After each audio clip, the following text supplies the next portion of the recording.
எல்லாருக்கும் வணக்கம். நான் Hema Subramanian. Welcome to home cooking Tamil. இன்னைக்கு நம்ம கிச்சனில் ராயலாக ஒரு சிக்கன் ரெசிபி ட்ரை பண்ணலாமா? ரிச்சாக க்ரீமியாக ரெஸ்டாரண்ட் ஸ்டைலில் ஒரு சிம்பிள் கிரேவி. இது சிக்கன் மகாராணி.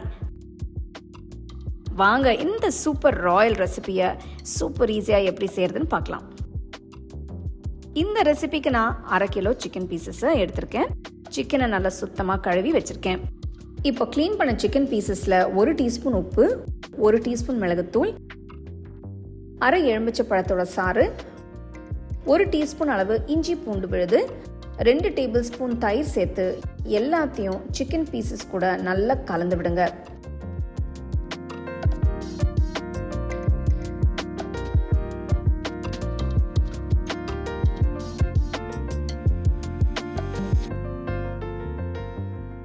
நல்லா மிக்ஸ் பண்ணதும் ஒரு 20 நிமிஷம் ஊற வைக்கலாம்.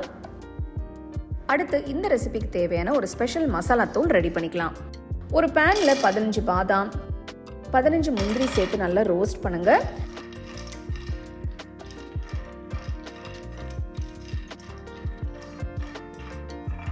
நல்லா பொன்னிறமாக வறுப்பட்டதும் ஸ்டோவை லோ ஃப்ளேம்லேயே வச்சுட்டு 2 டேபிள் ஸ்பூன் தனியா, 1 டீஸ்பூன் சோம்பு, 1 டீஸ்பூன் சீரகம், 3 சிவப்பு மிளகாய், 1 துண்டு பட்டை, 5 கிராம்பு, 3 ஏலக்காய், 1 துண்டு ஜாதிக்காய், 2 சின்ன துண்டு ஜாவித்ரி சேர்த்து நல்லா வாசனை வர வரைக்கும் வறுத்துக்கோங்க.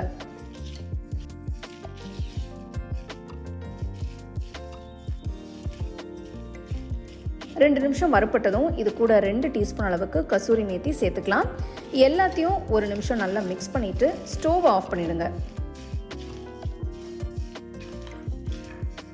வறுப்பட்ட பொருட்கள் எல்லாம் ஒரு பிளேட்டுக்கு மாற்றி நல்லா ஆற வச்சிடலாம்.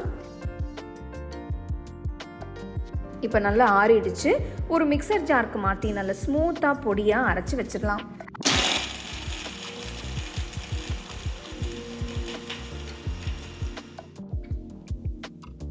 மசாலா தூள் நல்லா வாசனையாக தயாராகிடுச்சு.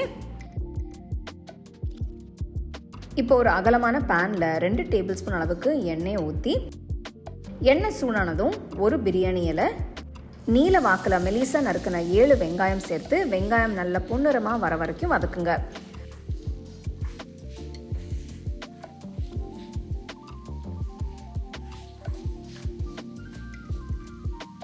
பாருங்க, வெங்காயம் நல்லா கேரமலைஸ் ஆகிருக்கு.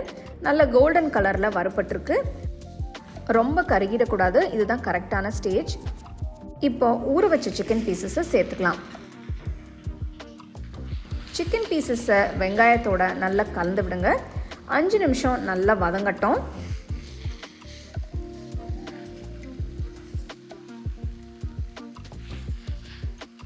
அடுத்து இப்போ இதில் 1/2 கப் அளவுக்கு பீட் பண்ண கெட்டியான தயிர் சேர்த்துக்கலாம். தயிரை அப்படியே சேர்த்துடாதீங்க. ஒரு விஸ்க் வச்சு நல்லா பீட் பண்ணி சேர்த்தா நல்லா மிக்ஸ் ஆகும். சிக்கன் ரெசிபீஸில் இந்த மாதிரி ஏதாவது யூனிக் டிஷ்ஷஸ் நீங்கள் எப்பயாச்சும் ட்ரை பண்ணியிருக்கீங்களா? எனக்கு கமெண்ட் செக்ஷனில் சொல்லுங்கள். தயிர் சேர்த்து 5 நிமிஷம் ஆனதும் ஃப்ரெஷ்ஷாக வறுத்த பொடிச்ச மசாலா தூள் சேர்த்துக்கலாம். நம்ம அரைச்ச அளவுக்கு எல்லாத்தையும் சேர்த்துடலாம். இதுதான் இந்த டிஷ்ஷுக்கு ஒரு நல்ல வாசனையும் டேஸ்ட்டும் கொடுக்கும். மசாலா எல்லாம் நல்லா மிக்ஸ் ஆகிற மாதிரி கலந்து விடுங்க. இது ரொம்ப சிம்பிளான டிஷ்ஷுங்க. சிம்பிளான இன்க்ரீடியன்ஸ் வச்சு செஞ்சிடலாம். டேஸ்ட் ரொம்பவே அருமையாக இருக்கும்.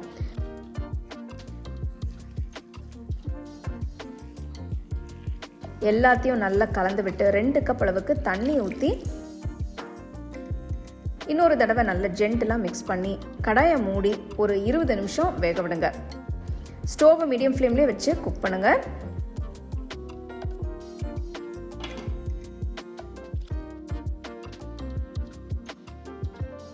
இருபது நிமிஷம் கழிஞ்சு கடாயை ஓப்பன் பண்ணி பாருங்கள். சிக்கன் நல்லா அருமையாக வெந்து எண்ணெய் எல்லாம் நல்லா பிரிஞ்சு குக் ஆகிருக்கும். இந்த ஸ்டேஜில் டேஸ்ட் பார்த்துட்டு தேவைப்பட்டால் கொஞ்சம் உப்பு சேர்த்துக்கோங்க. அடுத்து ஒரு 1/2 கப் அளவுக்கு ஃப்ரெஷ்ஷான க்ரீமை சிக்கனில் ஊற்றிக்கலாம். இந்த ஃப்ரெஷ் க்ரீம் சேர்க்கறதால இந்த கிரேவி நல்லா ரிச்சாக க்ரீமியாக இருக்கும். பாருங்கள், க்ரீம் ஊற்றின உடனே எப்படி கலர் மாறி இருக்குன்னு. சிக்கன் மகாராணி சூப்பராக தயாராகிடுச்சு. பாருங்கள் எவ்வளோ ரிச்சாக க்ரீமியாக இருக்குன்னு. ருசியும் அவ்வளோ ரிச்சாக இருக்குங்க. இந்த ரெசிபி லஞ்சுக்கு டின்னருக்கு எப்போ வேணும்னா பண்ணலாம். நீங்கள் இந்த டிஷ்ஷை புலாவ், கீ ரைஸ், ரோட்டி, நான், சப்பாத்தி எல்லாத்துக்குமே நீங்கள் சர்வ் பண்ணலாம். ரொம்ப அருமையாக இருக்கும்.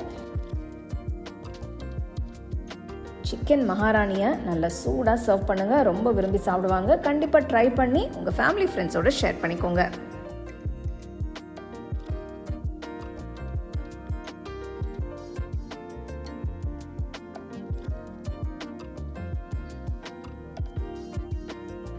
சிக்கன் மகாராணி ஒரு ராயல் டிஷ்ஷு. அதுக்கேற்ற மாதிரியே டேஸ்ட்டும் அவ்வளோ ராயலாக இருக்குது. கண்டிப்பாக ட்ரை பண்ணுங்கள்.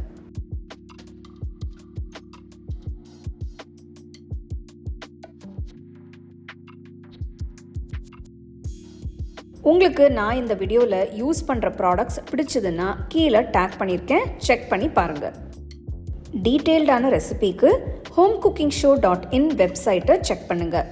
The second edition of the home cooking book is now available on Amazon as well as on shop.homecookingshow.in.